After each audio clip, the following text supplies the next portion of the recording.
ரசூலுல்லாஹ் ஸல்லல்லாஹு அலைஹி வஸல்லம் இந்த காலத்தை பற்றி சொன்னார்கள்.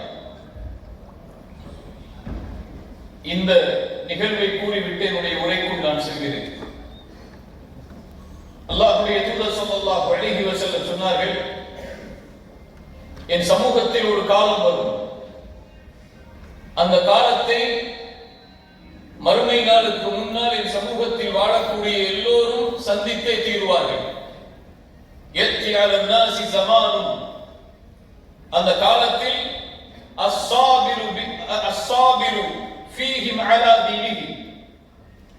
அவனுடைய மார்க்கத்தை பின்பற்றுவதில் பொறுமையோடு இருப்பவர்கள், அல்லாஹ்வுடைய மார்க்கத்தை ஏற்று அவனுடைய மார்க்க சட்டங்களை தன்னுடைய வாழ்வில் செயல்படுத்துவதில் பொறுமையை கடைபிடிப்பவர்கள்.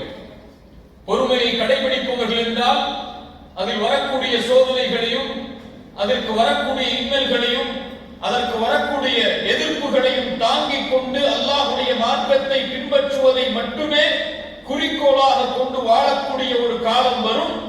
அந்த காலத்தில் அல்லாஹ்வுடைய தீனை கடைபிடிப்பது எப்படி என்றால், நெருப்பின் கற்களை தன்னுடைய கரத்தில் வைத்திருப்பதை போல் காலை முதல் மாலை வரை அல்லாஹ்வுடைய மார்க்கத்தை பின்பற்றுவதை ஏற்று வாழக்கூடிய ஒரு முஃமின் துடித்துக் கொண்டிருப்பார்.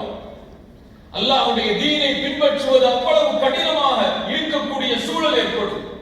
தன்னை முஸ்லிமாக, ஈமான் கொண்டவனாக, அல்லாஹ்வை நம்பிக்கை கொண்டவனாக அறிமுகப்படுத்துவதே பலகீனமாக இருக்கக்கூடிய உலகத்தில் எதிர்ப்புகளையும் ஏச்சுகளையும் விரோதங்களையும் ஏற்படுத்தும் போது அவன் தன்னை அடையாளப்படுத்திக் கொள்வான். அல்லாஹ்வுடைய தீனை நம்பிக்கை கொண்டவன், அல்லாஹ்வுடைய மார்க்கத்தை பின்பற்றி வாழ்பவன், எனக்கு வரக்கூடிய எதிர்ப்புகளும் சோதனைகளும் என்னை தயார்படுத்தக்கூடிய படிக்கற்கள் என்று அவன் அல்லாஹ்வுடைய தீனில் நிலையாக வரக்கூடிய எல்லா சோதனைகளையும் பொறுத்துக் கொள்வான். அல்லாஹ்வுடைய தூதர் ஸல்லல்லாஹு அலைஹி வஸல்லம் சொன்னார்கள், உங்களில் 50 பேருடைய கூலியை அல்லாஹ் ரப்பல் ஆலமீன் அந்த நேரத்தில் அல்லாஹ்வுடைய தீனில் பொறுமையாக இருப்பவர்களுக்கு அல்லாஹ் கொடுப்பான். சஹாபாக்கள் உடனடியாக கேட்டார்கள், யா ரசூலல்லாஹ், 50 பேர் என்றால் சஹாபாக்கள் இல்ல அல்லது அந்த காலத்தில் வாழக்கூடிய மனிதர்கள் இல்ல? கேள்வி உண்மையா இல்லையா? சஹாபாக்களுடைய கூலி அல்லாஹ் 50 பேருடைய கூலியை கொடுப்பானா அல்லது அல்லாஹ் அவர்களுடைய காலத்தில் வாழக்கூடிய 50 பேருடைய கூலியை கொடுப்பானா? ஏனென்றால் இருவருடைய ஈமானுடைய ஏற்றச்சாட்டும் வேறு, இருவருடைய ஈமானுடைய அங்கீகாரமும் வேறு, இருவரும் அல்லாஹ்வுடைய தீனுக்காக அர்ப்பணித்த அர்ப்பணிப்புகள் வேறு.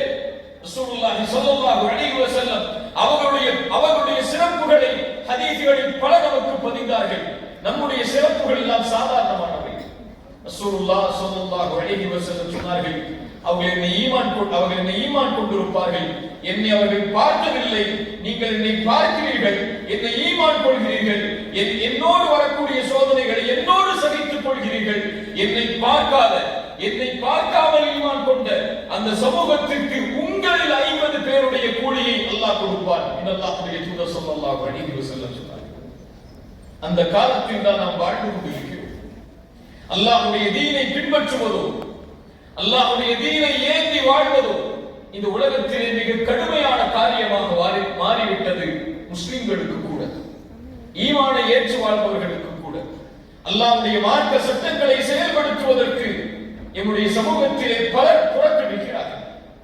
காரணம், இந்த உலகத்துடைய சூழல் அப்படி, உலகத்துடைய நிலைமை எப்படி, இந்த காலத்தில் எல்லாம் இந்த சட்டங்கள் எல்லாம் எப்படி செயல்படுத்த முடியும்?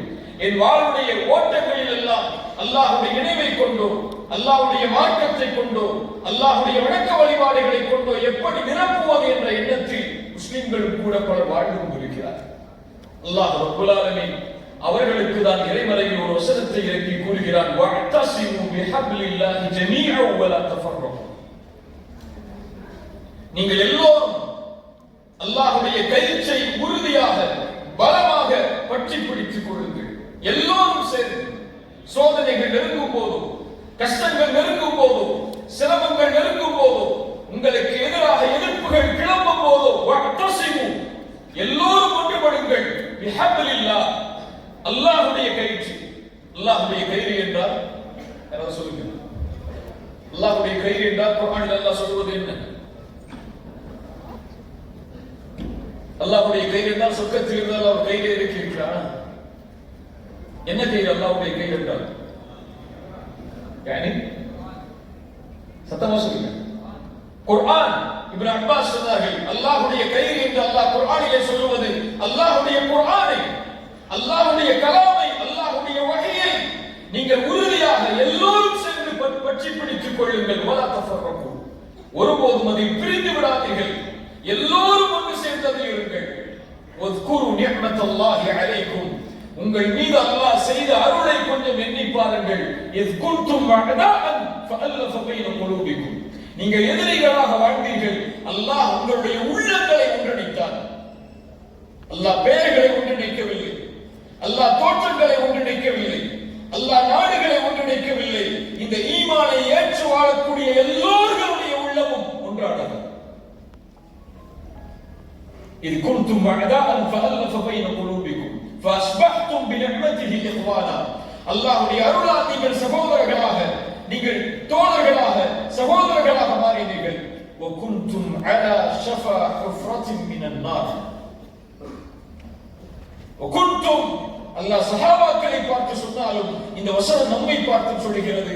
وكنتم على شفا حفرة من النار, நீங்கள் எல்லோரும் நரகத்துடைய விளிம்பில் இருந்தீர்கள், விளிம்பில் இருந்தீர்கள். وكنتم على شفا حفرة من النار فأنقذكم منها, காப்பாற்றியவர்களா. والضحى والليل إذا سجى ما ودعك ربك وما قلى وللآخرة خير لك من الأولى ووجدك ضالا فهدى. நபியே, நீங்கள் வழிதவறியவராய் இருந்தீர், அல்லாஹ் உங்களுக்கு வழியை ஏற்படுத்தினார்.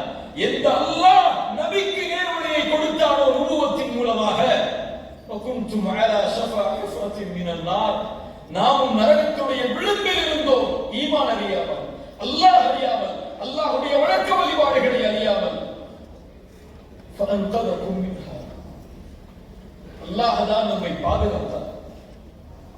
அல்லாஹ் தான் நம்மை பாதுகாத்து இந்த இடத்தில் அல்லாஹ்வை நினைவு கூறுவதற்கு அல்லாஹ் நம்மை கொண்டு சேர்க்கிறார்.